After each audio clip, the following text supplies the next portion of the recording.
എല്ലാ പ്രിയ വിദ്യാർത്ഥിനികൾക്കും പുതിയ വീഡിയോയിലേക്ക് സ്വാഗതം. +2 പബ്ലിക് എക്സാം റിസൾട്ട് 2025 റിസൾട്ട് കാത്തിരിക്കുന്ന വിദ്യാർത്ഥികൾ നിർബന്ധമായും ശ്രദ്ധിക്കേണ്ട കുറച്ച് കാര്യങ്ങളും, റിസൾട്ട് മെയ് 21-ന് പ്രസിദ്ധീകരിക്കുമെന്നുള്ള ഏറ്റവും പുതിയ അപ്ഡേറ്റുമാണ് ഈ ഒരു വീഡിയോയിൽ കൂടെ വിദ്യാർത്ഥികളുമായിട്ട് പങ്കുവെക്കാനുള്ളത്. വിശദമായ അപ്ഡേറ്റിലേക്ക് പോകും മുമ്പായിട്ട് ആദ്യമായിട്ട് ഈ ചാനൽ കാണുന്ന വിദ്യാർത്ഥി ഉണ്ടെങ്കിൽ തീർച്ചയായും മറക്കണ്ട സബ്സ്ക്രൈബ് ചെയ്ത് കൂടെ പറയാൻ പ്രത്യേകം ശ്രദ്ധിക്കുക. സബ്സ്ക്രൈബ് ചെയ്തതിനിപ്പോൾ നോട്ടിഫിക്കേഷൻ ബെല്ലുകൾ ഓൾ ഓപ്ഷൻ എനേബിൾ ചെയ്യുക. ചാനലിലെ വീഡിയോസ് നിങ്ങൾക്ക് ഉപകാരപ്രദമാകുന്നുണ്ട്, തീർച്ചയായും ലൈക്കും കൂടി ചെയ്യുക. അതുപോലെ നിങ്ങളുടെ സുഹൃത്തുക്കളിലേക്ക് ഷെയർ ചെയ്ത് കൊടുക്കാനും കൂടി പ്രത്യേകം ശ്രദ്ധിക്കുക. അതുപോലെ നമ്മുടെ ചാനൽ വാട്സപ്പ് ചാനലിൽ ജോയിൻ ചെയ്യാനുള്ള ലിങ്ക് നിങ്ങൾക്ക് വീഡിയോയ്ക്ക് താഴെ ഡിസ്ക്രിപ്ഷൻ ബോക്സിൽ നൽകുന്നതായിരിക്കും. അപ്പോൾ നമുക്ക് ഇന്നലെ വളരെ സുപ്രധാനവും വളരെ പ്രാധാന്യമറിയിക്കുന്ന വാർത്തയിലേക്ക് തന്നെ കടക്കാം.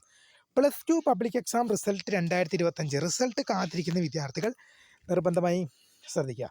ചുരുക്കി പറഞ്ഞാൽ വളരെ ഒരു കാര്യം പറയുവാണെങ്കിൽ, എൻ്റെ +2 ലൈഫിൻ്റെ കാര്യം തന്നെ നമ്മൾ എടുക്കുകയാണെങ്കിൽ, കഴിഞ്ഞ വർഷം ഈ സമയത്ത് നിങ്ങളെപ്പോലെ റിസൾട്ട് കാത്തിരിക്കുന്ന ഒരു വിദ്യാർത്ഥിയാണ് ഞാൻ. ഇന്ന് ഈ വീഡിയോ ചെയ്യുന്ന ഡേറ്റ് മെയ് മാസം 7-ാം തീയതിയാണ് ഇന്ന് വീഡിയോ ചെയ്യുന്ന ഡേറ്റ്. അങ്ങനെ വരുമ്പോൾ കഴിഞ്ഞ വർഷം മെയ് മാസം 9-ാം തീയതിയാണ് കഴിഞ്ഞ വർഷം എൻ്റെ +2 റിസൾട്ട് വരുന്നത്. ഭയങ്കര ടെൻഷൻ അടിച്ചിരിക്കുന്നൊരു സമയമാണ്. എനിക്കറിയാം നിങ്ങൾ ടെൻഷൻ അടിച്ചിരുന്നു. സാധാരണഗതിയിൽ എല്ലാ വർഷവും കഴിഞ്ഞ വർഷം മെയ് 8-ാം തീയതി SLC പരീക്ഷാഫലം വന്നു, മെയ് 9-ാം തീയതി +2 പരീക്ഷാഫലം വന്നു. പക്ഷേ ഈ വർഷം മെയ് 9-ന് SLC പരീക്ഷാഫലം വരുന്നുണ്ട്, മെയ് 21-നാണ് +2 പരീക്ഷാഫലം വരുന്നത്. ഒരു 10-11 ദിവസത്തെ ഗ്യാപ്പ് ഇതിനിടയ്ക്ക് വരുന്നുണ്ട്. എന്തുകൊണ്ടാണ് ഇത്രയും വൈകുന്നതെന്ന് വ്യക്തമല്ല. സാധാരണഗതിയിൽ ഒരാഴ്ച മാത്രമേ ഗ്യാപ്പ് വരാറുള്ളൂ, എന്നാൽ പോലും 7 ദിവസം മാത്രമേ വരികയുള്ളൂ. ഇത് ഒരാഴ്ചയെ കഴിഞ്ഞ് കൂടുതൽ ഗ്യാപ്പ് വന്നതിന് ശേഷമാണ് +2 പരീക്ഷാഫലം വരുന്നത്. എന്താണ് ഇത്രയും വൈകുന്നതെന്ന് പറയാൻ പറ്റില്ല. കാരണം ഇപ്പോൾ മെയ് 21-നാണ് +2 പരീക്ഷാഫലം പുറത്തുവിടുക എന്ന് വിദ്യാഭ്യാസ മന്ത്രി വി ശിവൻകുട്ടി ഒഫീഷ്യലി അറിയിച്ചിരിക്കുകയാണ്. ഇനി അതിൽ മാറ്റമുണ്ടാവില്ല. നേരത്തെ തന്നെ മെയ് 21-നെ പ്രസിദ്ധീകരിക്കുകയുള്ളൂ. റിസൾട്ട് കാത്തിരിക്കുന്ന വിദ്യാർത്ഥികൾ, ഇപ്പോൾ ഞാനൊക്കെ +2 റിസൾട്ട് കാത്തിരിക്കുമ്പോൾ ഭയങ്കര ടെൻഷനിലിരിക്കുകയാണ്. എനിക്കിന്നിപ്പോൾ നിങ്ങളുടെ മനസ്സറിയാം. കാരണം ഞാനെന്ന് പറഞ്ഞാൽ +2 പഠിച്ചിറങ്ങിയിട്ട് അധികം കൊല്ലമൊന്നുമല്ല. കഴിഞ്ഞ വർഷം ഞാൻ +2 പഠിച്ചിറങ്ങിയ വിദ്യാർത്ഥിയാണ്. ഈ വർഷം ഡിഗ്രി പഠിക്കുന്നൊരു സ്റ്റുഡൻ്റാണ്, ഡിഗ്രി ഫസ്റ്റ് ഇയർ. അപ്പോൾ കഴിഞ്ഞ വർഷമാണ് നിങ്ങളുടെ ഇതേ അവസ്ഥയിലൂടെ കടന്നുപോയൊരു വിദ്യാർത്ഥിയാണ് ഞാൻ. അപ്പോൾ എന്നെ സംബന്ധിച്ച് എനിക്കറിയാം നിങ്ങൾ നല്ല ടെൻഷനിലിരിക്കുകയാണ്. നിങ്ങൾക്ക് എന്ത് ചെയ്യും, റിസൾട്ട് നിങ്ങൾക്ക് വലിയ രീതിയിലുള്ള ബുദ്ധിമുട്ടുണ്ടാക്കുന്നുണ്ടെന്നും നല്ല രീതിയിലുള്ള സ്ട്രെസ്സും കാര്യങ്ങളൊക്കെ ഉണ്ടാക്കുന്നുണ്ടെന്ന്. അത് വിദ്യാർത്ഥിയായാലും ബുദ്ധിമുട്ടുണ്ടാകുമെന്ന് എനിക്കറിയാം. പേടിയാണ്, ടെൻഷൻ ഉണ്ടെന്നൊക്കെ എനിക്കറിയാം. ബട്ട് വാട്ട് എവർ, കാത്തിരുന്നേ പറ്റൂ. പ്രിയ വിദ്യാർത്ഥികൾ മനസ്സിലാക്കേണ്ടത്, നിങ്ങൾ എഴുതിയ മാർക്ക് നിങ്ങൾക്ക് എന്തായാലും കിട്ടും. നിങ്ങൾ എഴുതിയിട്ടുള്ള മാർക്ക് നിങ്ങൾക്ക് എന്തായാലും കിട്ടും. അതിനൊരു കുറവുമില്ല. കാരണം നിങ്ങൾക്ക് അർഹതപ്പെട്ടത്, ഇപ്പം ഞാൻ അധ്വാനിച്ച് ഇപ്പോൾ 80 മാർക്കിൻ്റെ എക്സാമിൽ ഞാനൊരു 30 മാർക്ക് അധ്വാനിച്ച് എടുത്തിട്ടുണ്ടെങ്കിൽ എൻ്റെ 30 മാർക്ക് എവിടെയും പോവില്ലെന്നുള്ളതാണ് വാസ്തവം. ഞാൻ ഒരു 30 മാർക്കിനുള്ള അല്ലെങ്കിൽ 40, 50 മാർക്കിനുള്ളത് എഴുതിയെടുത്തിട്ടുണ്ടെങ്കിൽ ഞാൻ പഠിച്ച 50 മാർക്ക് എവിടെയും പോവില്ല. എത്ര മാർക്ക് കുറച്ചിടുന്ന അധ്യാപകനായാലും, എത്രയ്ക്ക് നല്ല ലിബറലായിട്ട് നോക്കുന്ന അധ്യാപകനായാലും, ഏത് തരത്തിൽപ്പെട്ട അധ്യാപകൻ പേപ്പർ നോക്കിയാലും, നിനക്ക് അർഹതപ്പെട്ട അല്ലെങ്കിൽ വിദ്യാർത്ഥിക്ക്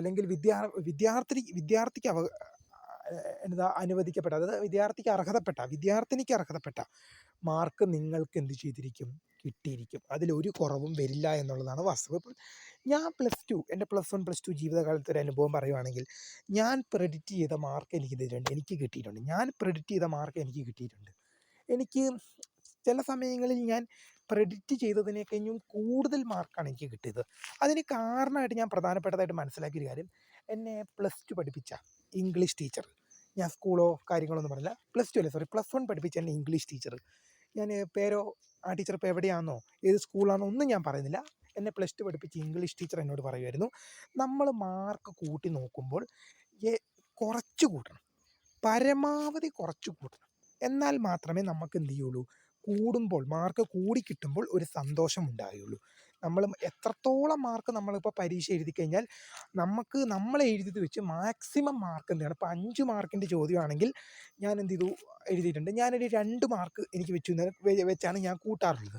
നമ്മളെപ്പോഴും മാക്സിമം എന്ത് ചെയ്യണം, കുറച്ച് കൂട്ടണം. എന്നാലേ നമുക്ക് കൂടുതൽ മാർക്ക് കിട്ടുമ്പോൾ സന്തോഷമാവുള്ളൂ. അല്ലാതെ നമ്മളിപ്പോൾ 5 മാർക്കിൻ്റെ എക്സാമിൽ നമ്മൾ 4 മാർക്ക് എക്സ്പെക്റ്റ് ചെയ്തു, നമുക്കൊരു 2 അല്ലെങ്കിൽ 3 മാർക്ക് മാത്രമേ കിട്ടിയുള്ളൂ. അപ്പം നമ്മൾ കൂട്ടുന്നതിനെ കഴിഞ്ഞും നമ്മൾ പ്രെഡിക്റ്റ് ചെയ്തതിനെ കഴിഞ്ഞും മാർക്ക് കുറവാണ് റിസൾട്ടിൽ വരുന്നതെങ്കിൽ, നമ്മൾ പ്രെഡിക്റ്റ് ചെയ്ത മാർക്കിനെ കഴിഞ്ഞും കുറവാണ് റിസൾട്ടിൽ വരുന്നതെങ്കിൽ നമുക്കത് വലിയ രീതിയിലുള്ള സങ്കടത്തിലേക്ക് നയിക്കും. തീർച്ചയാണ്. നമ്മൾ കുറച്ച് മാർക്ക് പ്രെഡിക്റ്റ് ചെയ്തിട്ട് കൂടിയ മാർക്കാണ് റിസൾട്ടിൽ കിട്ടുന്നതെങ്കിൽ, നമ്മൾ വിചാരിക്കുന്നതിനപ്പുറം മാർക്കാണ് നമുക്ക് റിസൾട്ടിൽ കിട്ടുന്നതെങ്കിൽ നമ്മുടെ മനസ്സിന് എന്തെന്നില്ലാത്തൊരു സന്തോഷം ഉണ്ടാകും. ഇത് ഞാൻ വെറുതെ പറയുന്നതല്ല, ഒരാളുടെ ജീവിതാനുഭവമോ വലിയ വലിയ മഹാന്മാരായ വ്യക്തികളുടെ ജീവിതാനുഭവത്തിൽ നിന്ന് എടുത്ത് പറയുന്നതല്ല. എൻ്റെ സ്വന്തം എൻ്റെ +1 +2 2022 ടു 2024 എൻ്റെ ഈ 2 വർഷത്തെ +2 ജീവിതത്തിൽ എനിക്കുണ്ടായ ഒരു അനുഭവമാണ് ഞാൻ ഈ പറഞ്ഞത്. നിങ്ങൾ മാർക്ക് കുറച്ച് കൂട്ടി നോക്കൂ, എന്നാൽ നിങ്ങൾക്ക് നല്ല മാർക്ക് കിട്ടും. അതേസമയം മാർക്ക് മാക്സിമം കുറച്ച് കൂട്ടിക്കഴിഞ്ഞാൽ നിങ്ങൾക്ക് ഏറ്റവും കൂടുതൽ കിട്ടാൻ നിങ്ങൾക്ക് ഏറ്റവും കൂടുതൽ സാധ്യതയുണ്ടെന്ന് വിദ്യാർത്ഥികൾ ഓർത്തിരിക്കുക. അപ്പോൾ പുതിയ കാണുന്നവരെ, my name is Karitha, founder of Skaria for the career guidance. Thanks for watching. By.